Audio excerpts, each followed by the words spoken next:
want to talk about circumstantial evidence on radicalization? There's zero for this kid being MAGA or a Republican or in any way in favor of Donald Trump. There's plenty of him hating Donald Trump. People are like, oh, he was just a gamer. The fact that he wrote these things on the bullets just show he was nothing but a gamer. Yeah.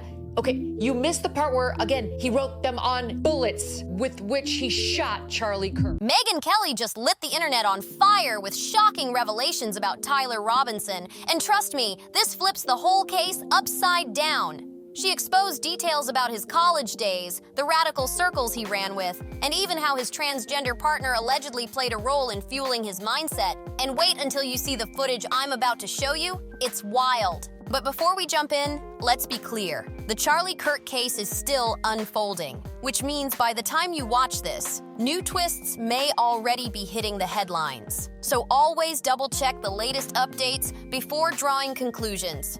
Here's the breakdown. First, we'll dive into what Megyn Kelly uncovered about Robinson's college indoctrination, the part that's been kept quiet until now. After that, you'll hear how Robinson's own family shocked the nation by turning him in, plus the raw details of that final confrontation that no one's talking about. And don't move a muscle, because later I'll reveal the emotional moment Megyn Kelly and Candace Owens broke down live on air after hearing the truth, something that left viewers speechless. For anyone new to this story, here's the backdrop.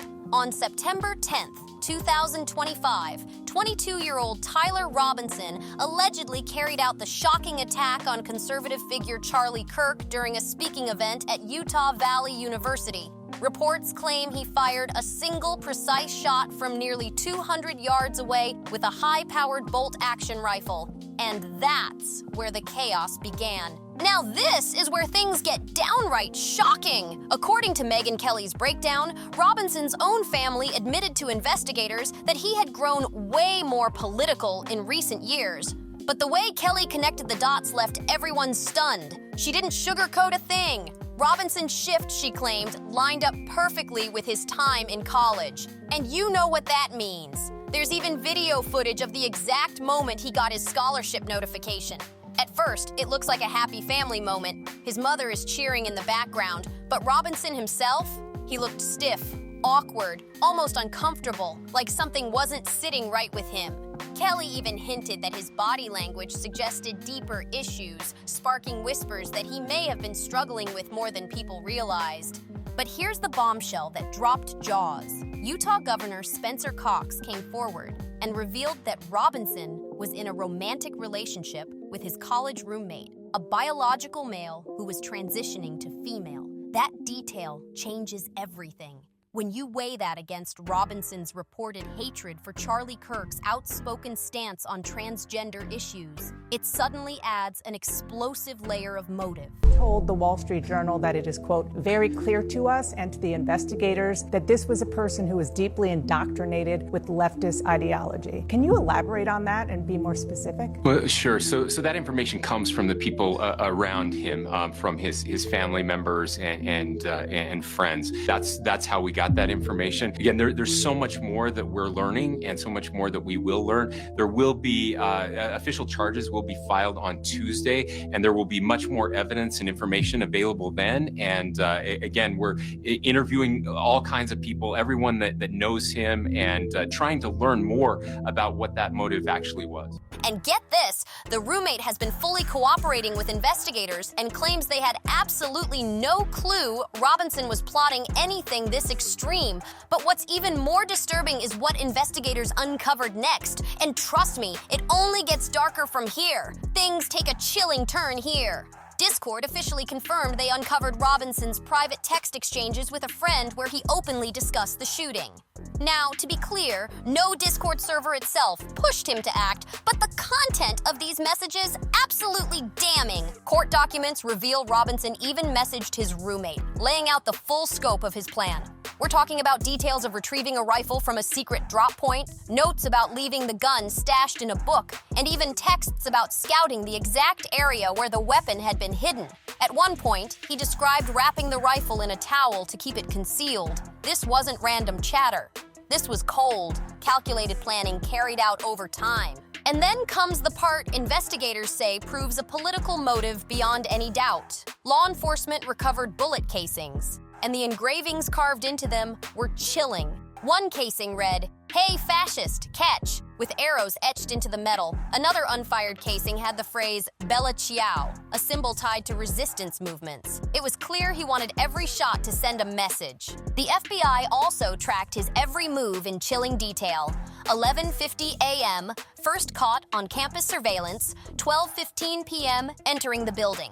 And by 12:17 p.m., he had already climbed onto the roof. The timeline shows just how precise and deadly serious this operation was. By 12:22 p.m., Robinson had already taken a prone shooting position. Just 1 minute later, 12:23 p.m., he pulled the trigger and fired the fatal shot.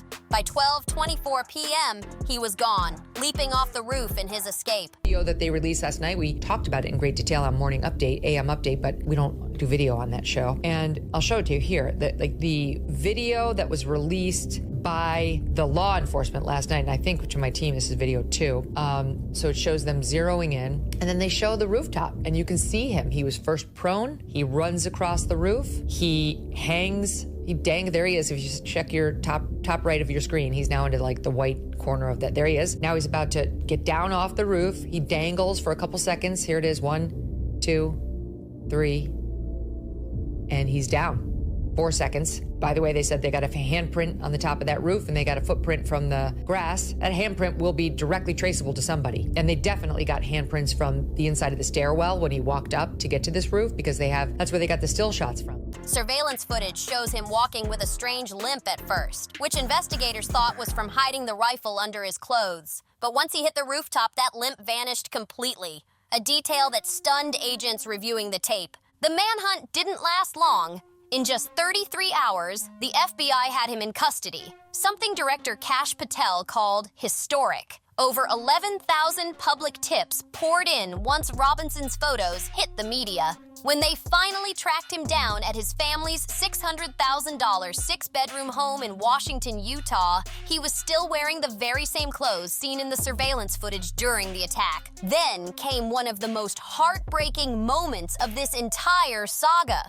Charlie Kirk's widow, Erica, made her first public statement, her voice trembling as she vowed to carry on the movement her late husband built. But shockingly, trolls on TikTok accused her of faking her tears. We all know this. If you thought that my husband's mission was powerful before, you have no idea. You have no idea what you just have unleashed across this entire country and this world. You have no idea. You have no idea the fire that you have ignited within this wife. The cries of this widow will echo around the world like a battle cry. To everyone listening tonight across America, the movement my husband built will not die. It won't. I refuse to let that happen. It will not die. All of us will refuse to let that happen. No one will ever forget my husband's name, and I will make sure of it. It will become stronger, bolder, louder, and greater than ever. My husband's mission will not end, not even for a moment. And one of Charlie's greatest talents was his ability, this phenomenal ability to choose great people to follow him. Can you imagine mocking a grieving widow in her darkest hour?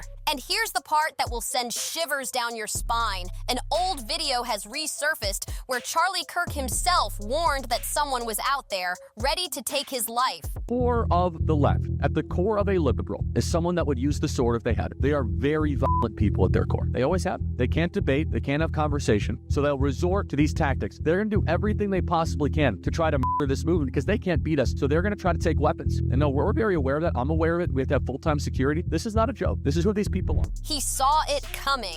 That revelation only makes this tragedy even heavier. Even Candace Owens, normally composed and sharp, broke down in tears live on air, saying Charlie was like a brother to her. I want today to be about anything other than you guys knowing that Charlie really was an amazing person. You know, he was like, we were really close, and he was my best friend and my brother, and I will never unsee the footage of what I saw. Candace Owens, who previously worked with Charlie Kirk at Turning Point USA, had her YouTube live stream freeze tonight because more than 115,000 viewers tuned in. Candace Owens later shared personal Instagram stories that tore straight through the heart, clips of her and Charlie singing together, laughing, and creating memories that now feel hauntingly final. Fans flooded the comments, saying it was impossible to watch without crying. But maybe the most unexpected reaction came from Megyn Kelly herself. When the news first broke, she actually broke down live on air, tears streaming as she admitted how deeply this hit her.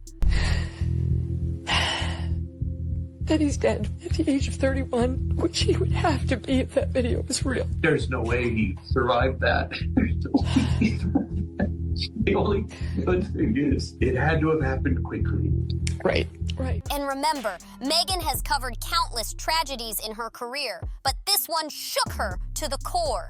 Even top leaders weighed in with fiery demands. Utah Governor Spencer Cox openly pushed for the death penalty, and former President Trump went even further, declaring, "I hope he gets the death penalty." Charlie Kirk was the finest person. He didn't deserve this. That statement sent shockwaves across social media, with people fiercely debating what justice should look like. This story is far from over, and I'll be following every new twist. Make sure to like, subscribe, share, and drop a comment below. I'll see you in the next one.